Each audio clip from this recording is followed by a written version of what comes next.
Welcome to the 2016 version of Inside the High School Sports Caravan. I'm John Edwards. He's Jim Powers on the other side of the screen. And Jim, it was a busy time, high school football season when we last spoke. Great championships down at the Dome, and a lot of things have happened over the last couple of weeks. One of the things that's gone on is the Smets hired a new football coach. Tell us a little bit about that. Yeah, a great hire for DeSmet, and they announced it yesterday. They had a great bunch of candidates, but coming out of the pack is an alum, graduated in 2008, played on the 2005 state championship team, Robert Steeples, and I really think DeSmet needed a home run hire, and I think they got it. No coaching experience, but you have a young man that is coming out of playing in the NFL, played for some great coaches in his collegiate career, played for Jason Fuentes down at Memphis, played for Gary Pinkel and Barry Odom out at Mizzou. And so you're talking about a young man that's going to bring a wealth of knowledge to the DeSmet football program, but I think also getting one of their own is going to be huge to solidify a program that's been down over the last couple years. And, Pat Mahoney stepped aside and retired, but I think the good thing for the program and for Robert is going to be he's going to keep Pat on as an assistant. John Hockey's going to remain on staff as an assistant. And I think what that's going to do is that's going to really help Robert into easing into being a head football coach for the very first time. Going to be one of the youngest head coaches, not only in the metro area, but also in the state of Missouri. But I think he's going to do a great job. I think he understands the mission at the Smet, understands their philosophies, just not athletically, but also in the community, in the DeSmet community with their mission of really, turning young men into, men and moving forward into careers. So I really think Robert's a great hire. I think he's going to knock it out of the park. One of the things that you mentioned is he has no coaching experience, but he's a young guy yet. And one of the things that DeSmet's willing to take on at this point is, hey, we'll bring in one of our own, we'll groom him, we'll take the lumps, but we want him around for a long time. Oh, and I think he's going to be. I think DeSmet's all in on this hire. And I think Robert's all in as well. And being at school yesterday and talking to some of the administrators and talking with Robert, there's an excitement. Everybody's really, really rejuvenated about the hire, and I think they are all in with him. I think they understand what they're getting with Robert. I think they're going to get a high energy guy. I think they're going to get a guy that's just not going to take for granted that this is his first head coaching job, and he's really going to build the program. And he's going to need that help because we all know about the MCC. The Smet's going to be down a little bit. CBC is going to be down a little bit. You got Chaminade returning the bulk of their players from last year's state runner-up team. You got a SLU High team that still has talent. You got Vianney that still has talent. So, there are going to be some bumps in the road this year. They're going to take their bumps, but I think long-term, I think this is just going to be an outstanding hire, and I think, everybody pretty much knows what they're getting. And the big thing's going to be, staffing-wise, who else he's going to bring on. And in talking with Robert yesterday, and you can see that interview up on our website, highschoolsportscaravan.com, he's already had guys that he's played with in the past already reach out and, want to help out and want to lend their expertise. And that's exactly what you need. I think they need to get back to bringing that tradition from those teams back in the mid-2000s back to where it is right now. And I think Robert could be the guy to get it to where they want to go. Moving away from the high school scene for a few minutes, a pretty significant loss in the St. Louis area this week. It was announced by the NFL that the Rams were going to be leaving St. Louis, going back to Los Angeles, someplace they were 20-plus years ago. And with that, Jim, losing the Rams and what they bring to the community and the high schools, then also draws possibly a conclusion to what happens with the Show Me Bowl. Yeah, Mish is doing the right thing, and they are going to open it up for bid, what they call an RFP, a request for proposal, and they have to do that. I just don't think there's any way around it. There's so many unknowns now. You don't know what the CVC and the regional, authority are going to want to do with the dome.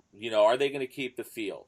Are they going to keep the locker rooms intact, or are they going to turn the locker rooms into meeting rooms or storage facilities? There's just so many unknowns that you can't roll the dice on. Sure, it'll be interesting to see if the dome does, do a proposal, which, you know what, if they're smart, they should. But I hope they understand that if they do, things got to kind of maintain in the same way that it's maintained over the last 20 plus years that the state championships have been down at the Dome.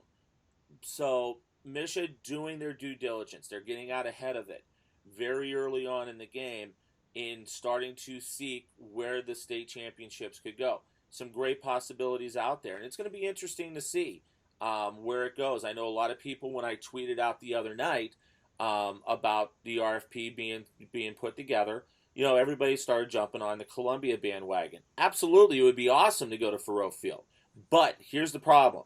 Mizzou, Arkansas, every other year will play at Faurot Field on Thanksgiving weekend, either that Friday or that Saturday. And so you can't have Faurot Field every year.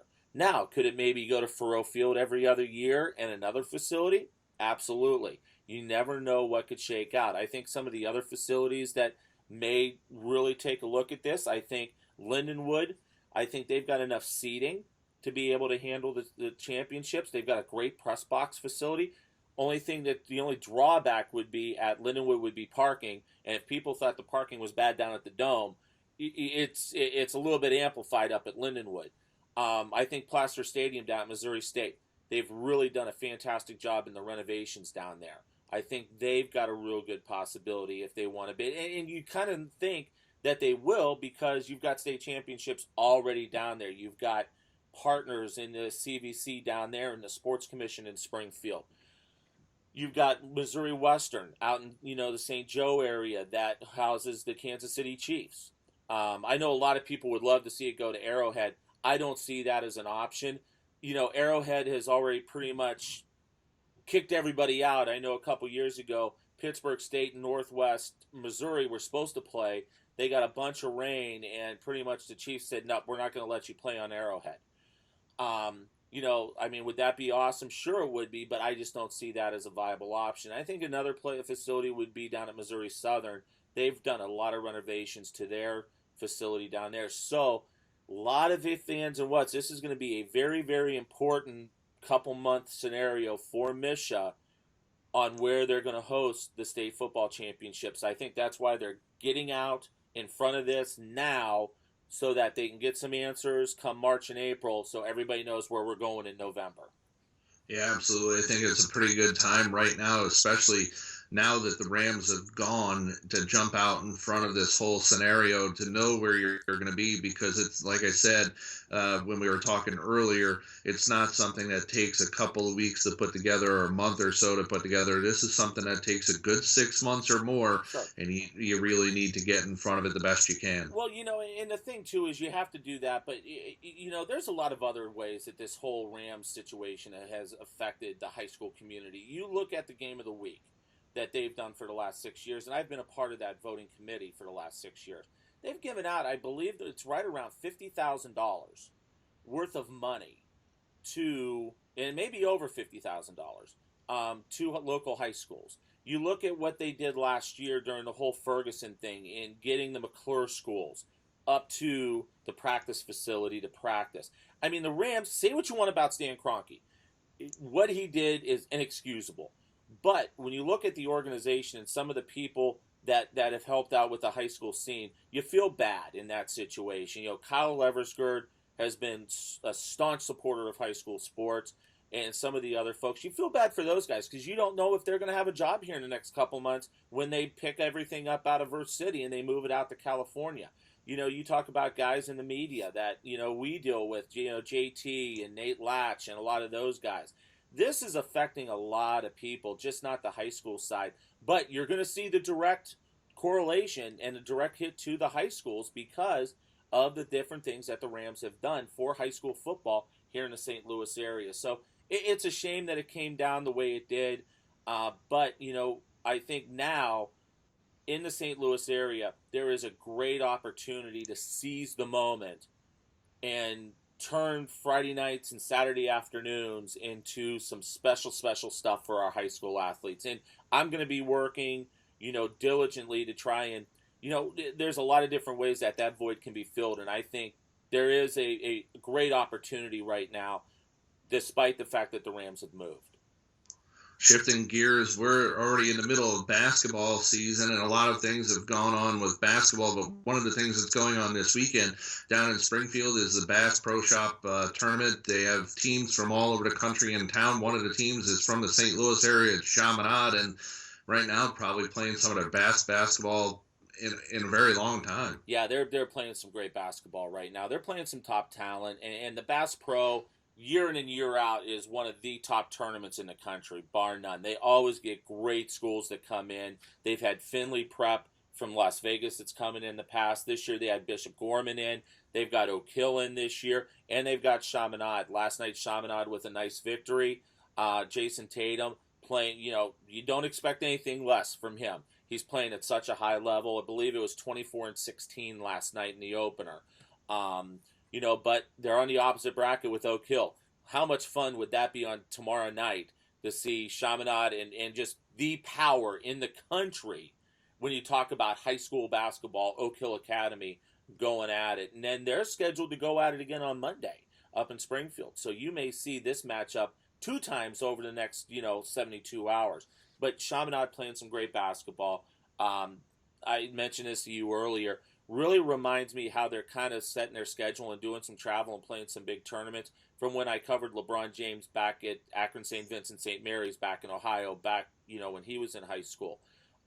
This team is kind of set up and doing a lot of different things that they did back in the 1990s and early 2000s. Compared to traveling and everything with LeBron's junior year until the state of Ohio basically said, nope, we're not going to let you do all this traveling anymore. We need to keep you close to home. And I like what Chaminade's doing. They're playing some great schedule. They're playing some high-level teams. That's going to get them ready for a state run. And to be honest, John, me and you both know this. This team has a lot of pressure on them to win the state championship this year. You're talking about 4 D1 kids in the starting lineup. You're talking about outstanding talent coming off the bench. This team is built to win. A lot of people thought they should have won last year, and they fell short.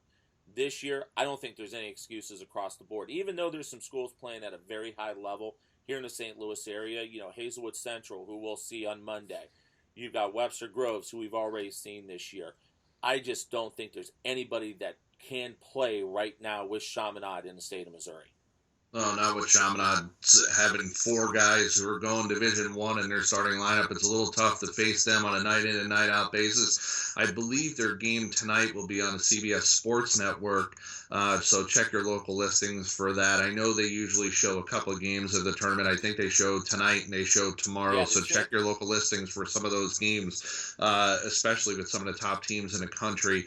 The Caravan's going to be busy over the next couple of days. Tonight we're going to be at Whitfield. We'll have the 3rd place in the championship game, 7 and 9:30 on Misha.tv. And then on Monday, Jim, will be over at SLU High for their MLK tournament. 3 games that afternoon. The premier game, Hazelwood Central against SLU High. SLU High last week we saw against Vianney came back in that game to beat Vianney. So that game will be good on Monday. The one thing that surprised me about SLU High, and they got back to the state championship last year for the first time in a long time, was the fact that this was a team that what usually goes whatever happens with Matt Nestor. And Nestor was cold, and really it was Brandon McKissick who really kind of took things over for that team down a stretch. McKissick does what McKissick does. We had him last year when he hit the buzzer beater in the district championship, and then, Friday night he does the same exact thing. I mean, I think this team is kind of starting to find its way a little bit. Early in the season, they kind of struggled, and I think expectations got the best of them, because a lot of people thought they would be on the same plane as Chaminade with a lot of the kids coming back that they had last year. And I think that may have got the best of him a little bit. I think Clags has got him calmed down a little bit. But, you've got to play. And this is the time of the year when you want to start playing your best basketball. And you've heard me say this a gazillion times. I break the season down into the three sections. December, early January, it's your silly season. It's your tournaments. It's trying to find your team, trying to figure out what combinations work, what don't. Different things like that. You get into January, early February, now's your conference. Now is when you need to start taking care of business, and you need to be hitting your stride because you want that 1 or 2 seed when seedings start in mid-February for the state tournament, for the districts. And then you get into the state tournament. So, we're kind of starting to overlap a little bit from the silly part of the schedule into the conference schedule. And I think SLU's starting to get into a little bit of rhythm. This game with Central is going to be a very, very good game. You're going to see a lot of star power on the floor on Monday afternoon. And Josh Martin, gosh, he just has his kids playing so well. He makes it through, the meat grinder, the Coaches versus Cancer tournament over Christmas. They've played some great games. We'll see them Monday, but then we'll also see them at the Ameritime. I just think that this Central team is playing really well. Now, are they on the same level as Chaminade? We'll have to wait and see because, could see a possible matchup sitting, way, way down the line between those two schools in the state playoff. But, we're going to have a lot of fun over at SLU High next week. On the other side of the ledger, Jim, girls basketball, things have really started to heat up with some of the teams in the local area. We talked a little bit earlier today. We talked about Francis Howell, where they went through a stretch in the middle of December, playing probably some of their best basketball in a long time. Yeah, absolutely. You beat 3 state-ranked teams in a matter of 7 days, and 2 of those teams, Incarnate Word and Rockbridge, the Class 4 defending state champ, the Class 5 defending state champ. They're playing some great basketball. I'll get a chance, while you guys are at Whitfield tonight, I'll get a chance to see Howell play tonight over at Howell as they play their backyard rival, Zumwalt West, and that's going to be a fun game, but they're playing some great basketball. IWA, when's the last time we've heard them lose back-to-back games in the state of Missouri? It's been since 2007. I mean, it's been an awfully long time since we've seen that. But you know what? They played a great game the other night against MICDS, who's, that bar in Class 4 is starting to shrink a little bit. And you've got MICDS nipping at the heels of IWA. Depending upon how the bracket sets up, we could see these two teams match up out in Columbia, and it's going to be a lot of fun to see that. You talk about Parkway North, the unfortunate thing with Alicia Sutton, who's going to Texas. She got hurt over at the Viz tournament. Really just, they thought originally just a sprain. They went back in and found that, that it was an ACL tear. She's out for the rest of the year. But I think they've got enough to make a pretty good run as well. So girls basketball is going to be phenomenal. It's going to be a lot of fun to watch that over the next 6 weeks. But like you say, we're in January, which is silly season, and now we're starting to get a little bit more serious. Thanks, Jim, for this week. Jim will be out at Francis Howell tonight. We'll be over at Whitfield, Misha.tv at 7 o'clock and 8:30. Paul Ellis will be by my side tonight. And then on Monday, Jim will join us with Paul Ellis for a great afternoon of basketball. 5 games over the next 3 days, and we're really looking forward to it here on the High School Sports Caravan. For Jim Powers, John Edwards, we'll talk to you again next week. Thanks for watching.